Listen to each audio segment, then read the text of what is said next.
for joining us today. Hello and welcome to the program. I'm Lee Ji-yoon. Coming up on today's edition of Business Daily. Korean stocks inch up on a Wall Street rally as U.S. markets set another round of fresh records overnight on the back of continued positive post-election sentiment. Korea is looking to get rid of its coins as many people nowadays use their cards or smartphones to pay for things. And we take a look at how the Bank of Korea is planning to make this transition. Following robust gains on Wall Street overnight, the Korean benchmark also closed higher on this Wednesday. And we have our Oh Soo-young on the line with the details. So Soo-young, how did the local markets fare today after the rally on Wall Street? Hi, Ji-yoon. Korea's benchmark Kospi closed at 1,987.95 on Wednesday, up 0.23%. But the tech-heavy Kosdaq slid over 1.7%, closing just above 600. This comes after U.S. markets set another round of fresh records on Tuesday, continuing their post-election rally. Investor sentiment has been buoyed by President-elect Donald Trump's promises of tax cuts, expanded spending on infrastructure, and less regulation. The Dow Jones Industrial Average closed above the 19,000 mark for the first time ever, and the S&P 500 breached 2,200 for the first time.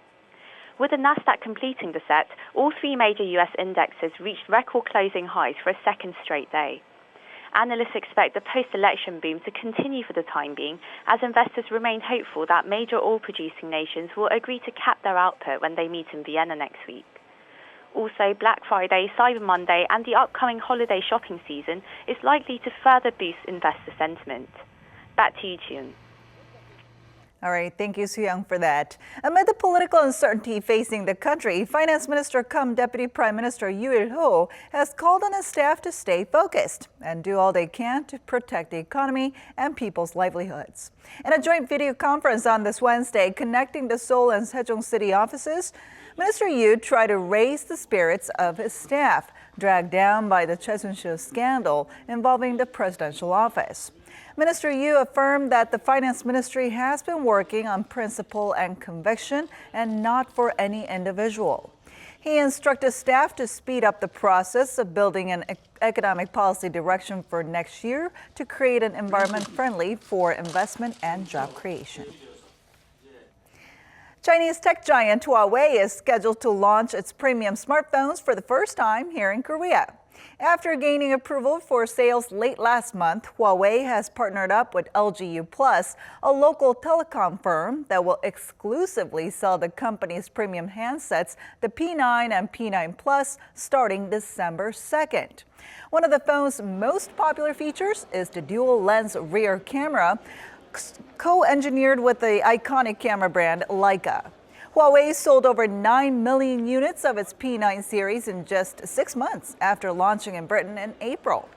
The retail price has ranged from $640 to $800 depending on the screen size and storage. But get this, it's set to launch at a lower price here in Korea.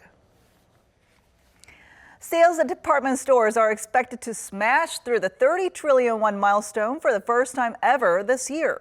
Industry sources say sales are estimated to reach around $26 billion in 2016, a 6% increase compared to the year before.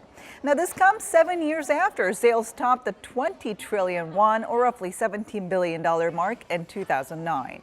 With the online shopping boom, sales at department stores have been stuck at the 29 trillion won mark for 4 consecutive years. Now, experts say growth this year has been driven by market leaders Shinsegae and Hyundai Department Store, largely due to aggressive expansion in the number of branches and renovation of existing stores. Single people living here in Korea pay nearly $700 more in taxes every year than families with 2 children. A study conducted by the Seoul city government and released in a journal today analyzed the income, consumption, and taxation of about 7,600 people in 2014 and found that the tax rate for single people in the middle class stood at 2.88%. The figure for single people with no children was 2.53%, and it was 1.24% for single-parent families with 2 children.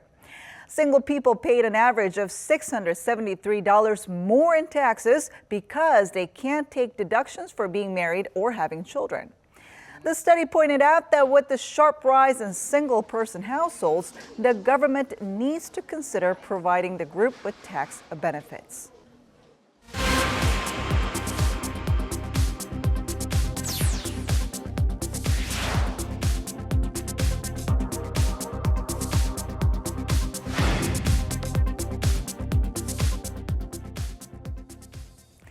A lot of people are enjoying the added convenience that fintech services bring to their daily lives. Korea has been looking to expand this market in the recent years, and as one of the largest mobile payment service providers in China says, there's still a long way to go.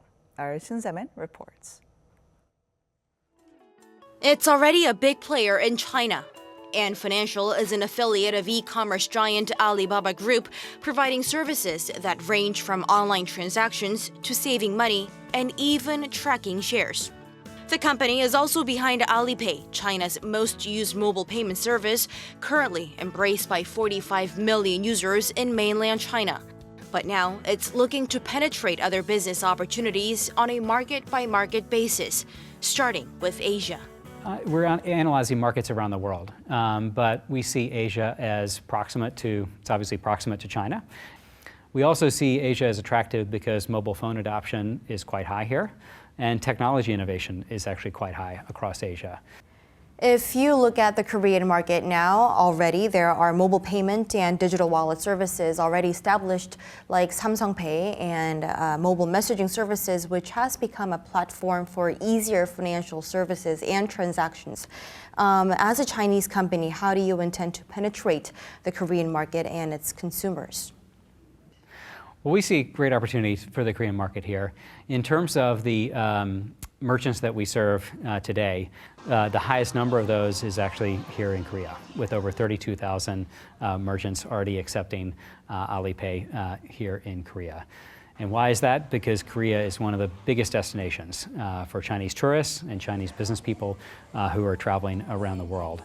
And importantly, they are amongst the highest spenders who come into these markets. And so I think that this is a growing opportunity for us as we continue to expand. But despite the rapid expansion, we're still far from reaching that point of proliferation. My question is, what do you think we're missing here? What do you think could become a catalyst in expanding the growth in the market? But we think it's still very much at the early stage. And why is that? A lot of it is because consumers have other ways to pay, and they're just kind of traditional ways, and they get comfortable in the way that they've always done things. And it takes something kind of new and innovative to encourage them to change the behavior. That takes time. It's not like just manufacturing a product and selling it around the world. And so we need to talk with local partners, we need to understand the local market, and then to build our capabilities within that local market. And so that takes time in terms of our ability to roll out the product. In other words, accessibility is key as companies like Ant Financial, along with other competitors, look to reshape the landscape of monetary transactions and digital financial services for a population that's becoming increasingly tech-dependent. Shin Se-min, Business Daily. And while companies look for new opportunities in fintech, the Bank of Korea is also looking to shake up things in the field of payment. In about 4 years from now, Korea is looking to do away with coins. Now, with card payments and mobile transactions becoming the norm, not many people are seen using change, prompting the country towards a coinless and perhaps a cashless society down the road. For more on what this means, our Kim Min-ji joins us in the studio today. Hi, Min-ji. Hi, Ji-yoon. All right, so the country's central bank is pushing for this coinless society. Tell us more about this. Yes, you're right. So as you may have heard, the cost to produce a coin these days is higher than the value of the coin itself. And the Bank of Korea spent over $45 million last year on making coins, but the redemption rate stands at only about 20%, which means 80% of the coins stay in consumers' pockets or wallets.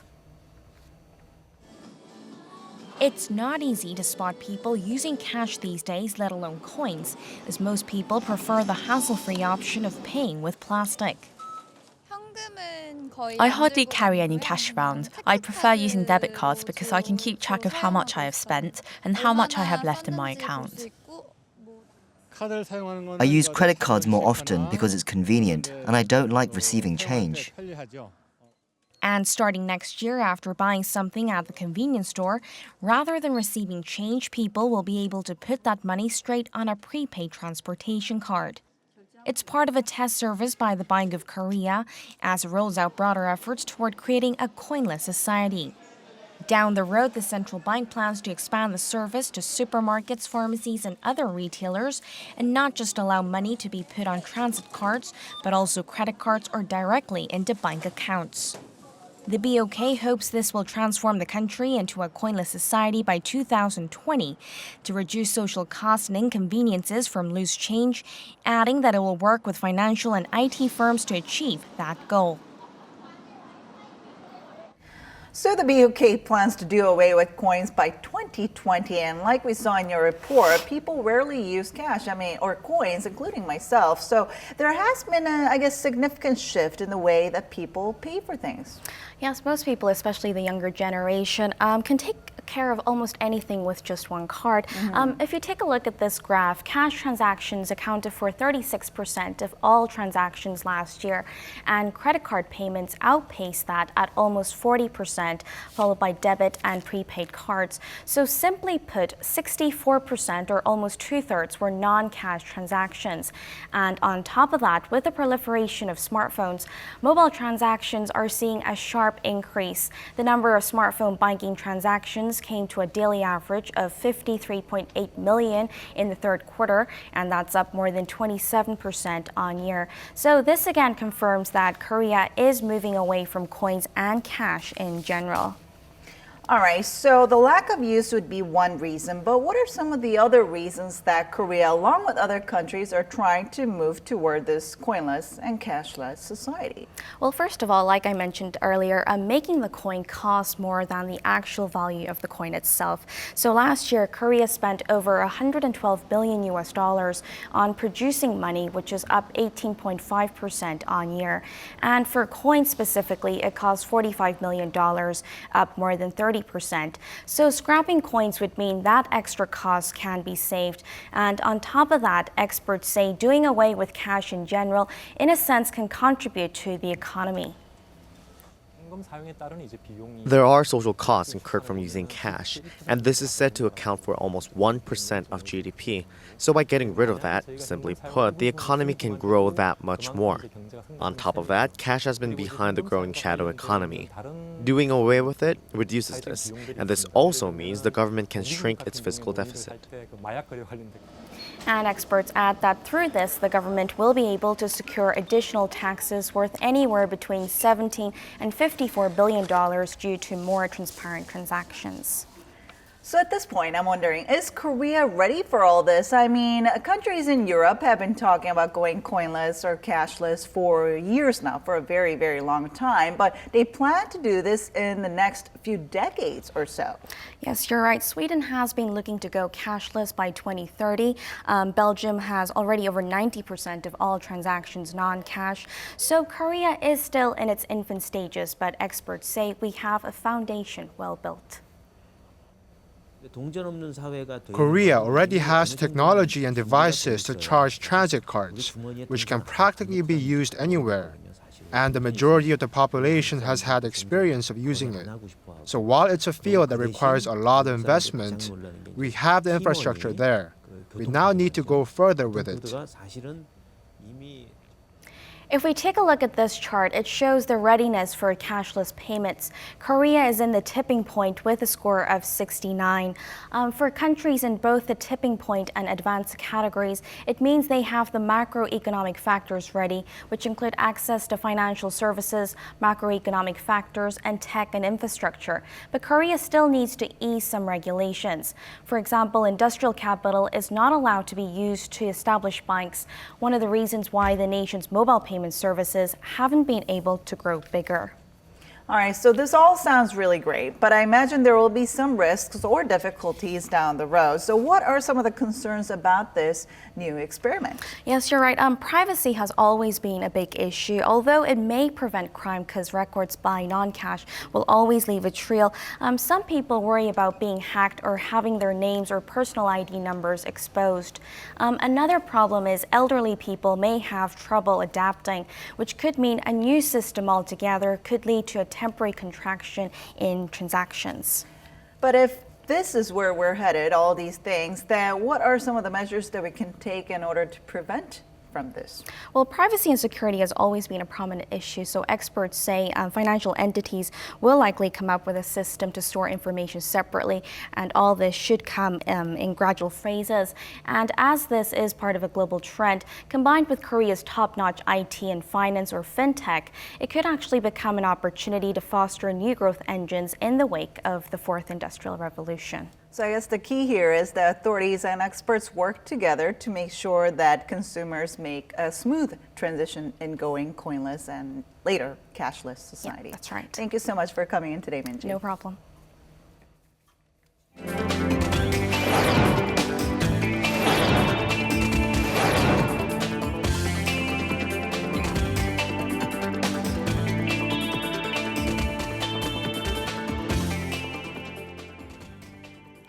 And that wraps it up for today. Thanks for watching, and we'll be back tomorrow with more at the same time, same place for your Business Daily. Until then, goodbye.